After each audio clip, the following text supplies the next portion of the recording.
Silahkan dicek nih, per hari ini masih ada. Dia kepingin ini semua dalam suasana lebaran selesai dengan baik, ya, nggak usah ribut-ribut. Kalaupun ada proses hukum yang berjalan, ya sudah berjalan, nggak usah ribut-ribut lagi gitu. Jadi makanya saya tuh ini juga gitu.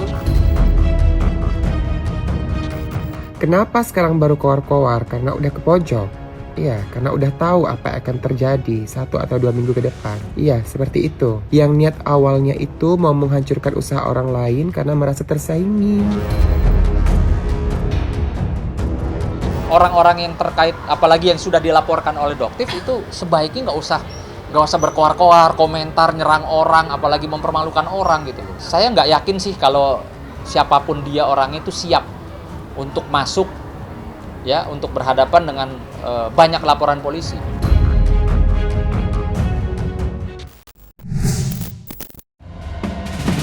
Habis juga nampaknya kesabaran Dr. Oki Pratama menghadapi huru-hara skincare tanah air yang terus-menerus menyeret namanya.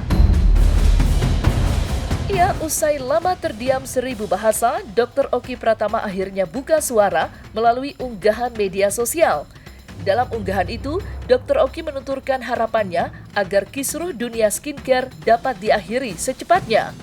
Ia berharap tidak ada lagi pihak-pihak yang saling serang di media sosial. Sudahlah saling introspeksi, semua pihak juga saling belajar dan gak luput dari kesalahan. Bukannya tujuan utamanya untuk membuat dunia skincare menjadi lebih baik, sekarang semua pihak mulai berbenah. Tulis Dr. Oki.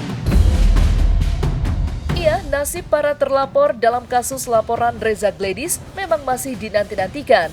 Nasib Dr. Oki serta dokter detektif yang masih berstatus terlapor serta 2 tersangka yang sudah ditahan di Polda Metro Jaya juga masih abu-abu kepastiannya.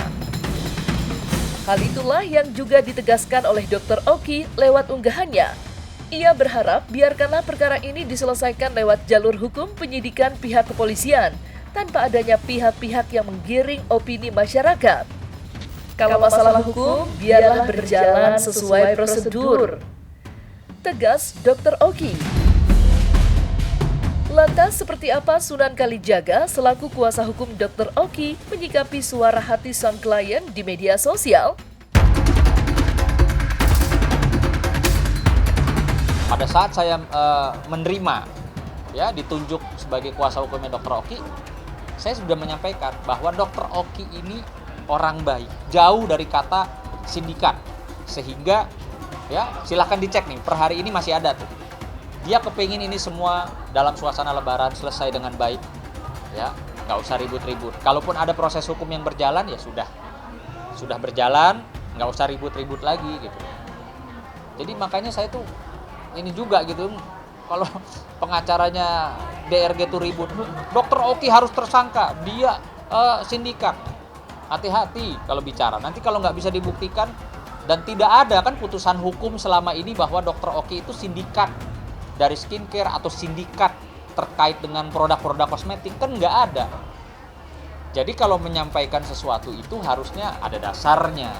Setahu saya kan kuasa hukumnya DRG kalau ngomong tuh kan ada pasalnya. Ini buktikan kepada kita mana. Kalau Dr. Oki dibilang sindikat, sindikat mana putusan hukumnya Dr. Oki itu sindikat gitu. Kami tetap berharap dengan peristiwa tertanggal 27 Oktober, 13 November, 14 November, dan 27 November yang kami sampaikan di dalam laporan klien kami, berikut dengan keterangan klien kami di berita acara pemeriksaan, maka kami tetap berpendapat bahwa tersangka itu harus lebih dari 2 orang. Kenapa sekarang baru kowar-kowar? Karena udah ke pojok. Iya, karena udah tahu apa yang akan terjadi 1 atau 2 minggu ke depan. Iya, seperti itu. Yang niat awalnya itu mau menghancurkan usaha orang lain karena merasa tersaingi. Dr. Oki ini memang orangnya baik. Saya kenal 4-5 tahun lalu, memang posisinya orangnya baik. Makanya saya sangat keberatan kalau pihak pengacaranya si DRG itu menyatakan Dr. Oki ini adalah sindikat. Karena saya tahu karakternya Dr. Oki itu orang baik. Dia nggak seneng ribut, dia seneng kalau Ya seperti saya, kalau memang ada kedua belah pihak yang dia kenal atau kawan baiknya dia pasti akan bagaimana caranya untuk menyambungkan silaturahmi gitu loh. Jangan sampai ada miskomunikasi, jangan sampai ada kegaduhan, keributan, apalagi persoalan hukum gitu. Coba teman-teman lihat deh statusnya Instagram story-nya Dr. Oki. Di situ dia sampaikan, ya, ayolah kita selesaikan ini kegaduhan skincare dengan baik karena sudah sudah menjadi polemik yang tidak baik gitu loh. Miris memang apa yang kini dialami oleh Dr. Oki Pratama.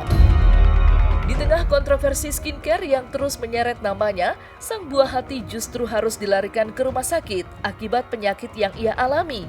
Hal itulah yang membuat suara hati Dr. Oki di media sosial semakin miris terasa.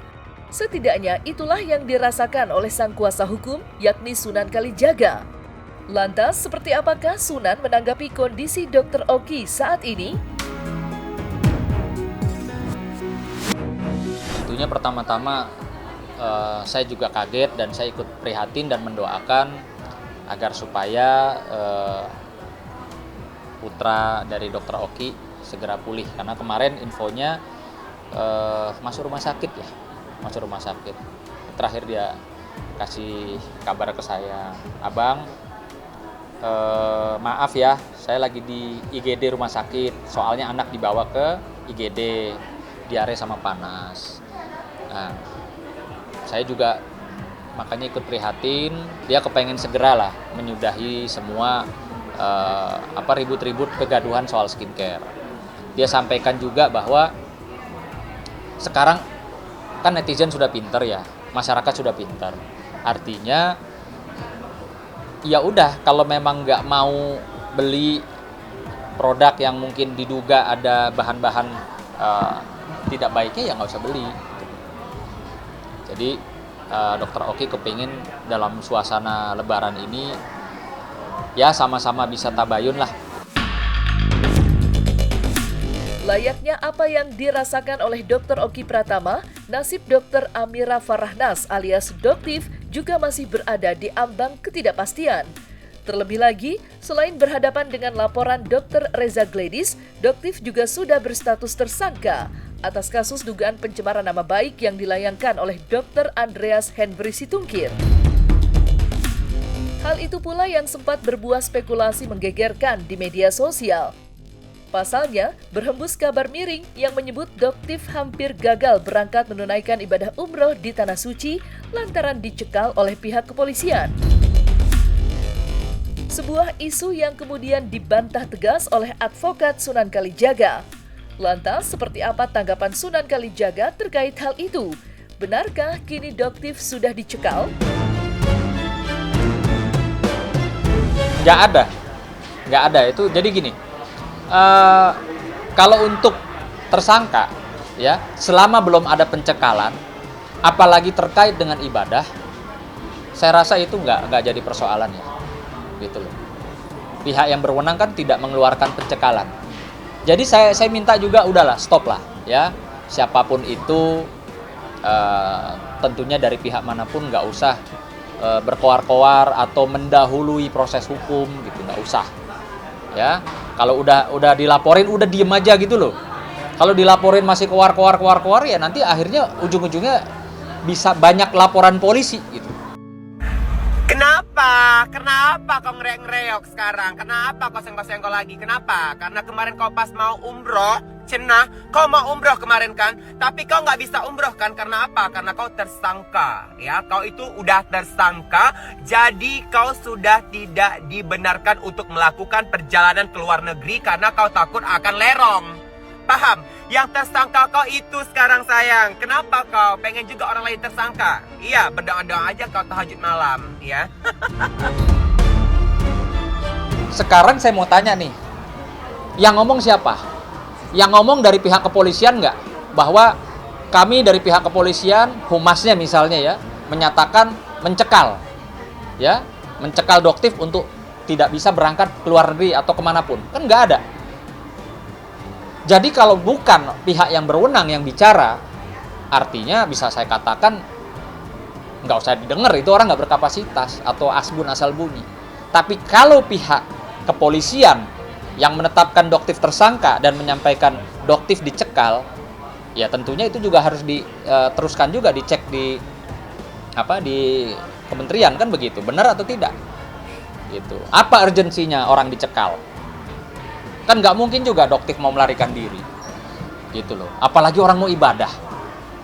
Masa istilahnya gara-gara status tersangkanya Doktif dicekal lalu tidak bisa pergi umroh? Saya rasa pihak kepolisian tentunya tidak seperti itulah.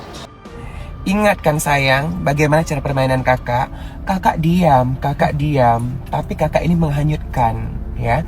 Kakak ini menghanyutkan, sudah terbukti semuanya kan? Nggak perlu basa-basi, kau pikirkan aja, ya. Aku tidak pernah mengancam, aku tidak pernah mengada-ngada. Tapi apa yang aku keluarkan dari mulut aku ini bisa terbukti dengan jelas. Karena ya? kau yang mulai. Karena kau yang mulai semuanya. Paham nggak? Kemarin aku diamin. Oh ternyata kau nggak bisa diamin. Ternyata kau juga, ya sayang ya. Mulut kau tuh sama kritiknya sama aku. Jadi kau sama aku nggak ada beda sedikit pun, ya. Kau campak karena title dokter kau itu dalam paret. Kurang ajar. Orang-orang yang terkait, apalagi yang sudah dilaporkan oleh Doktif, itu sebaiknya nggak usah berkoar-koar, komentar, nyerang orang, apalagi mempermalukan orang gitu loh. Saya nggak yakin sih kalau siapapun dia orangnya itu siap untuk masuk, ya, untuk berhadapan dengan banyak laporan polisi.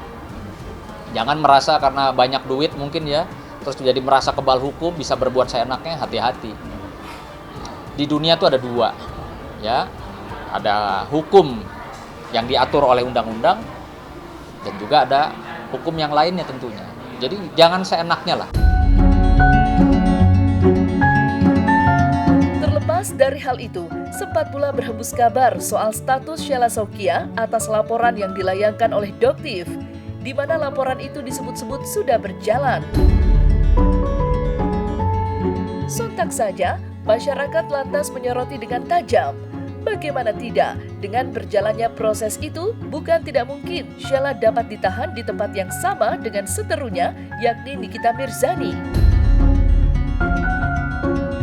Alhasil, banyak pengguna media sosial yang sontak buka suara dan memberikan tanggapannya bila hal itu benar terjadi.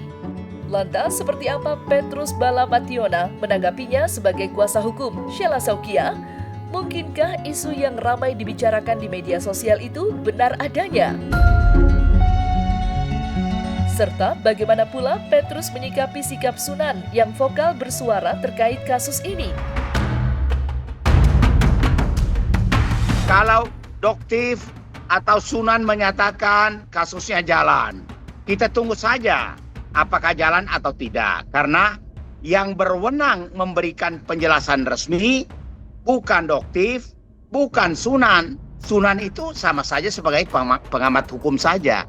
Dia bukan kuasa hukum Doktif, dia tidak tahu materi pemeriksaan, jadi dia hanya ngomong saja. Jadi memang dari awal saya sudah awal malamnya kejadian, besok harinya saya sudah berkomunikasi dengan suaminya Doktif. Gitu. Yang kebetulan Bang Nasrullah itu, Teguh Nasrullah adalah kawan saya, sahabat saya. Nah dari situ saya mengikuti, monitor, saya bilang ini nggak boleh seperti ini. Ya, ada caranya. Kalau memang si SS dan rombongannya merasa dirugikan atau merasa tidak senang, kan ada caranya. Ada caranya yang lebih beradab lah, gitu loh. Ya, nggak dengan cara datengin orang rame-rame, ya, lalu dipaksa, ditekan. Saya rasa itu perbuatan yang ya tidak baik lah.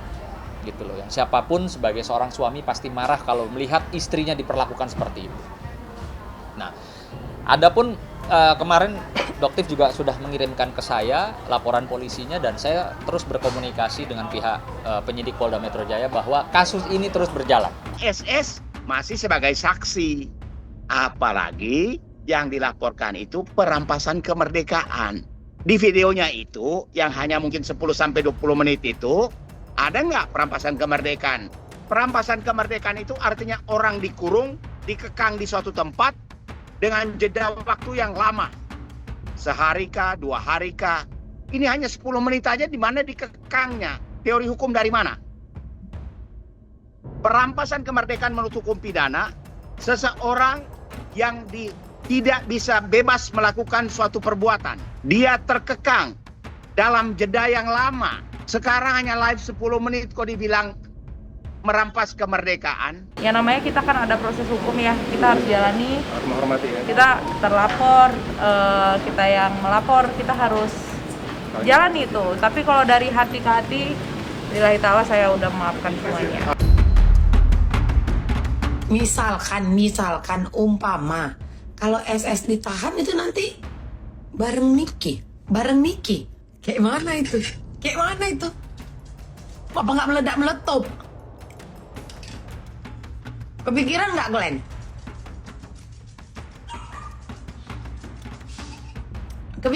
Glenn? Misal si Panda. Si Panda nih. Panda kan kena lapor juga kan sama Doktif kan? Misal nih jalan lah laporan kan, ketahan lah si Panda. Jumpa dong sama Mai. Menurut kalian? Dibedakan selnya. Di Polda nggak ada sel sayang. Kayak mana itu? Kalian nggak mikirin itu kak? Nah, selesai sudah Cumi Lovers. Saksikan terus Cumi Camp in Depth, kabar lengkap, mendalam, dan akurat dari narasumber terpercaya. Dan jangan lupa untuk like, subscribe, dan juga share channel YouTube Cumi Cumi.